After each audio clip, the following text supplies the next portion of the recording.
Hey guys, welcome back. Today we're going to be talking about the first ever teaser trailer for Obi-Wan Kenobi, the new series starring Ewan McGregor himself playing Obi-Wan, but his years after Revenge of the Sith and his early years before A New Hope and safeguarding Luke. I wanted to say, George, what were your first thoughts when you saw this teaser trailer for Obi-Wan Kenobi? Honestly, really hard, really cool. Some surprising things to see from the characters. I didn't expect to see. Like, I wasn't expecting to see the Inquisitors to be there. Really cool to see all this new stuff. Great to see new content, to be honest. But yeah, really cool. Me personally, I remembered it all started when the Twitter account for the series posted just one tweet, and it was the signature line of "Hello there." I thought, okay, we were getting a trailer, so I was like, okay, I was ecstatic, and then next thing you know, we just only got stills from Entertainment Weekly, and I was like, okay, then never mind. So it was all just a big hype for just pictures, right? I went to sleep, and then I wake up next morning. Turns out they did drop a trailer, so I'm like, okay, why did no one like tell me about this? Yeah, came out of the blue. It just felt so weird because it seemed like they were only just promoting the pictures for the series,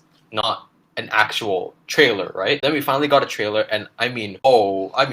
To be honest, I think the series will just be leagues beyond what Book of Boba Fett is. And if you're better than Book of Boba Fett, in my opinion, then I think that's good enough. Because that series, we don't even talk about that because that's something of its own entity. But like you said before, so much exciting things to look forward to, and I'm just in awe because of the fact that it really looks well made. Like, I like the filming. The cinematography in some aspects is what I really like. The trailer is really good as well. It does have a cinematic feel to it, which I really admire. Good to see Ewan McGregor back in the role of Obi-Wan again. That's always a nice idea. And I'm not really a fan of the prequels, to be honest. I know there are people that are fans of it, but I just think the prequels overall are just kind of like, they're alright, I suppose. I don't know. I don't want to start anything, but there are some redeeming qualities, right? Not all of the prequels are perfect, but they do have some good elements. Like Ewan McGregor, he at least does the best he can.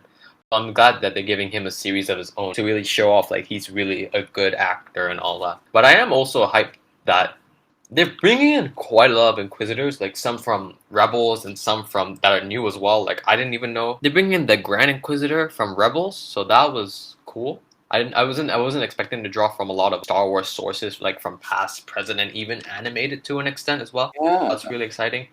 Is that the fifth brother, the creature looking one, like the one with like the weird helmet and everything? I think so.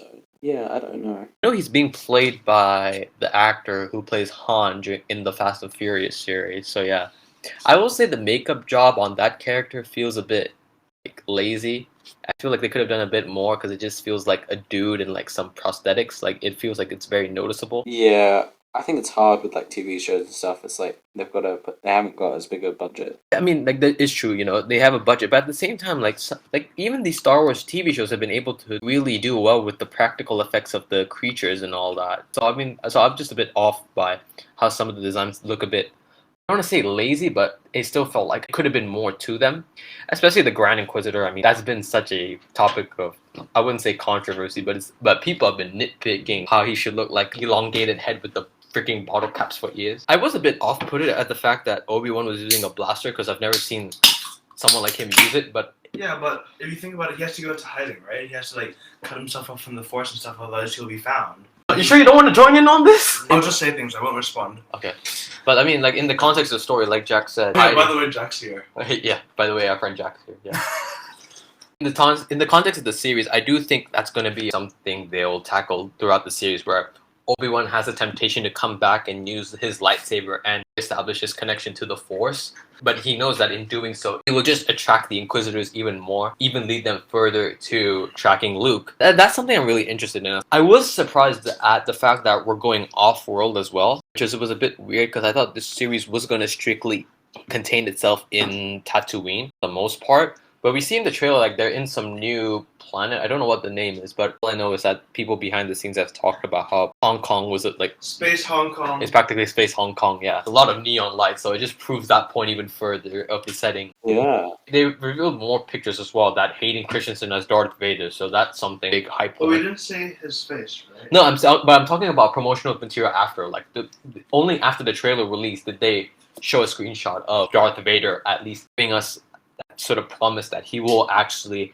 make an appearance. I wonder when will Darth Vader actually want to show up during the series, and how long till that confrontation between him and Obi-Wan is. Because if I remember, that was the thing Kathleen Kennedy was making a selling point. Yeah. They're going to have to duel again, which for me, it's a double-edged sword situation, which I don't mind. But at the same time, it feels like this is Star Wars doing like yet another retcon. They can do it. They're chiming off of like iconic stuff, because it kind of just makes it a bit weird that in A New Hope, when they do fight together, it's been so many years, so this fight is like really personal. There is like such a significant meaning behind that fight. Haven't even seen each other for a while, and they both blame one another for their downfall. Oh my god, yeah. With this whole retconning situation that, oh, actually they turned out they actually fought before, but now in A New Hope it's just like a second rematch. It takes away like the significance from that fight in A New Hope for me personally. I'm not sure about you, but that's just how I feel about it. Yeah, I get what you mean. Because that's the thing. I don't want them to like unnecessarily just rewrite certain parts of like Star Wars history, because Star Wars is complicated within itself sometimes. I'm not going to say all the time, but their lore is really, really complex at points. So to at least make it simple for the audience, I don't want them to do too many retcons in terms of the history. But as long as it kind of serves the narrative, I don't want them to just do a retcon because they just really want to kickstart something early on rather than just do it naturally. But this is a limited series, and that's another worry of mine, is that this is a limited series for a good reason, because if they were to stretch out the story, then I think they would lose that oomph, right? But my worry is like the episode count for the series, because you know how these past few MCU shows have been 6 episodes? That's like my real worry. Yeah, they spend a lot of time just like world building, and they go, oh no, we've got to do a conclusion. Boom. Yeah, I'm all for world building, and I think some of the best shows, movies, TV shows, books have amazing world building, and world building is really important. I don't spend 3/4 of the whole show doing it, and then realize, oh wait, what? Yeah, that's the thing. That's the thing about Book of Boba Fett. Like, it was so all over the place, and then it's kind of like, oh yeah, you guys got a plot for the series, and then that's the thing about Hawkeye. It felt introductory for like the first 3 episodes, but then it kind of started kicking up, which is not a bad thing. That's the thing I don't want this series to face. It's that setting up so much. I want the series to naturally set up elements of what the story is gonna be, what the stakes are, because the stakes seem to be pretty high, because one, it's Obi-Wan. He's a former Jedi who's now out in the galaxy, who could be hunted down using the slightest amount of the Force, right? So like that adds like a significant level of tension, because maybe Obi-Wan wants to help. At the same time, he knows that his connection to the Force could also lead him to being a greater target, and those around him could also be a greater target too. I really want them to at least naturally let that story grow first before we do the action and the spectacle and the off-world stuff, you know? Then it just feels like we kind of just need to get to the Darth Vader thing, because that's what I really pray the show doesn't do, is that they're really trying to kickstart everything so that they can just finally get to that Darth Vader fight and then call it a day. I really do not want that. That's just my opinion. I'm praying 9 episodes for this series would be good. 9. Solid 9. I think they should keep 8. Yeah, I feel like a 9 episode structure would be cool, because like, you have first 3 episodes to serve as an introductory point into the series and what the story's gonna be. The middle 3 episodes serve as like when things start to get when the tension starts getting heated up and things start to really kick into gear. You've reached the final 3 points in the episode, and then that's when you kind of wrap it up and you do what you want to do before you guys just call it a day and end the story. The series is, I'm really, really, really excited for the series. I mean, as long as you're not Book of Boba Fett, I think you're good. The series looks like it's not going to be that. Essentially, yeah. Do you Safe. think they're gonna bring in Ahsoka? Ooh, I'm thinking timeline-wise. No. I don't think so. Also thinking timeline-wise as well, because the thing is, it's like, there's one thing Book of Boba Fett was not meant to do. Don't let another character who's way more popular than you hijack your series, because then it just shifts the focus entirely I on think that. Obi-Wan is more popular than Ahsoka. But that's what I'm saying. But the thing is, the moment you bring in the cameos, I'm not saying that it just distracts everything, but it just feels like you're kind of doing a bit. Oh, You're doing more fan service than you are doing the storytelling. here's another question for both of you. What do you think about a possible Cal Kestis? I don't think they'll do it. I think it's a favorite character. I don't think they'll do it. Because Fallen Order basically finishes where Kenobi takes off. But the thing is, I thought they were taking place in the Because Order 66 was when Cal was still a kid.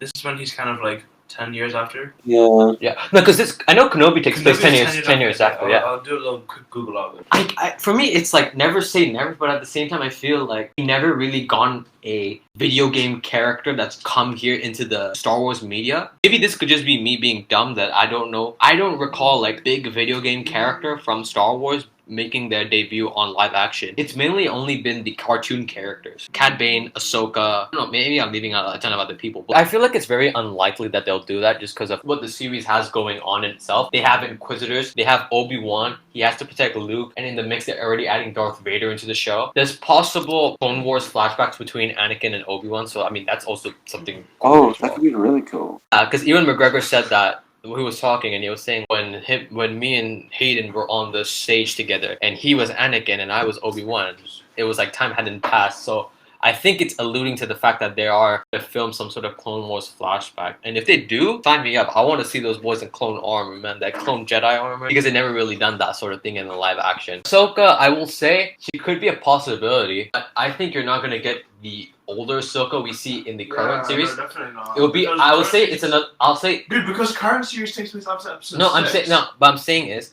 what they could do for that is, if Ewan McGregor said it's true and they're doing Clone Wars flashbacks, they could also incorporate Ahsoka into those flashbacks as well. Will be played by a younger actress. And that's all. I mean, do you have anything else to add, George? Hyped for it, essentially. I'm excited. I really hope that the series does well because this has been in development hell for like how many years now. So I mean, I'm glad they picked it up. They've at least sorted it, yeah. That concludes our video on Obi-Wan. Thank you guys so much for watching and taking time out of your day. Please like and subscribe as this helps with the growth of our channel, and share this to help spread our channel name. Till then, take care and see you all on the next one.